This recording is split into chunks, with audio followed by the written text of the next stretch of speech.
All right, let's dive right in. Today, we're tackling a pretty huge question, right? What is the secret to a long and happy life? And we're going to look for the answer in a philosophy from one of the longest living and happiest populations on the entire planet. I mean, think about it. What if the key to living past 100, full of energy and just pure joy, wasn't some complicated medical breakthrough? What if it was a simple philosophy you could start living by right now? What really separates the people who live these incredibly long, fulfilling lives from, well, the rest of us? So our journey starts on the Japanese island of Okinawa. You might have heard of it. It's one of the world's blue zones. These very special places where people don't just live longer, they live healthier and happier lives. Okay, so what's with this number 24.55? Well, that's how many people out of every 100,000 in Okinawa live to be 100 years old or more. And just to put that in perspective for you, that rate is way, way higher than pretty much anywhere else on Earth. So you gotta ask, what are they doing differently? To really get to the bottom of it, researchers zoomed in on one specific place in Okinawa, a little town called Ogimi. They call it the Village of Longevity, and for good reason. It boasts the highest life expectancy in the entire world. So they went there to figure out why. So what did they find? Well, the first clues weren't some big hidden secret. Nope. They were right there, out in the open, woven into the simple, everyday routines of the people living there. One of the first things they picked up on was this concept called hara hachibu. It's a saying, almost like a little prayer that people repeat before they eat. And it basically means fill your belly to 80%. Now, this isn't some crazy restrictive diet, it's just ancient wisdom about moderation. Okinawans stop eating right when they start to feel full. It gives their bodies a break from working so hard on digestion. Simple, but powerful. And then there's the power of community, which they have a special word for, moai. A moai is like your lifelong crew, an informal group of friends who are just there for each other, through thick and thin. It provides this incredible emotional and even financial security. It's a safety net built on real, deep connection. And we know now that sense of belonging is a huge factor in living a long and healthy life.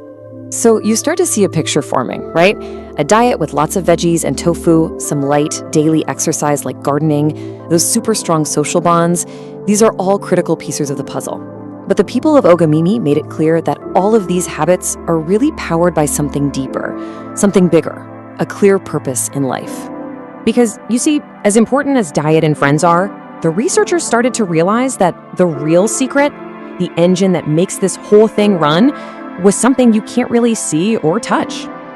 And that secret is Ikigai. So what on earth is Ikigai? Well, put simply, it's your reason to get up in the morning. It's that thing that gives you a sense of purpose. It's the thing you love, the thing you're good at, the thing the world needs, and yeah, the thing you can get paid for. Finding that sweet spot where all those things overlap, that's what brings real, deep meaning and happiness into your life. And this leads to an idea that's pretty wild, at least for a lot of us in the West. There isn't really a word in Japanese that means retirement in the way we think of it, stopping work completely. Many people there just don't.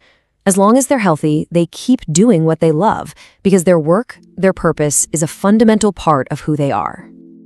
Now, this powerful idea of having a life's purpose isn't just found in Japan. It turns out a very similar concept popped up in Western psychology, born out of one of the darkest times in human history, and it came to the exact same conclusion. And that is Viktor Frankl's logotherapy. Frankl was a psychiatrist and a Holocaust survivor, and he argued that our main drive in life isn't pleasure like Freud thought. No, he said it's the search for meaning.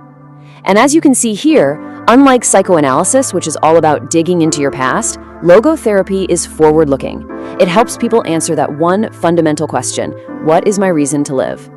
Frankl would often quote the philosopher Nietzsche to drive this point home. He who has a why to live for can bear with almost any how. And that just sums up both logotherapy and Ikigai perfectly, doesn't it? When you have a strong purpose, your why, you can find the strength to get through pretty much any challenge life decides to throw at you. Okay, so if Ikigai is the why, then what about the how?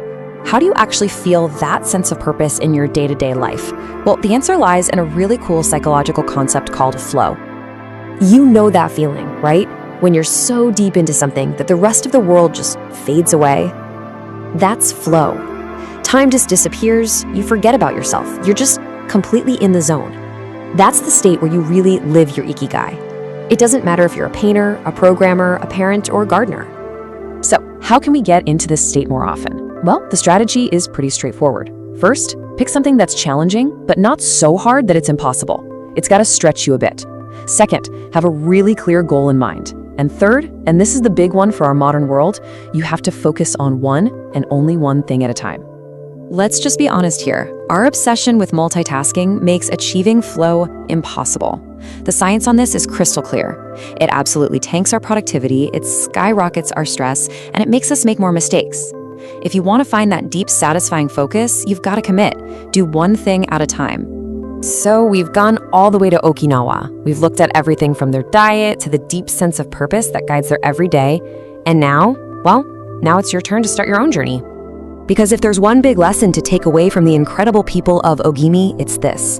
When you find your Ikigai, you have everything you need for a long and joyful journey through life. It becomes your compass, guiding you through everything. Which brings us to the final and maybe the most important question of all. What is your reason for getting up tomorrow?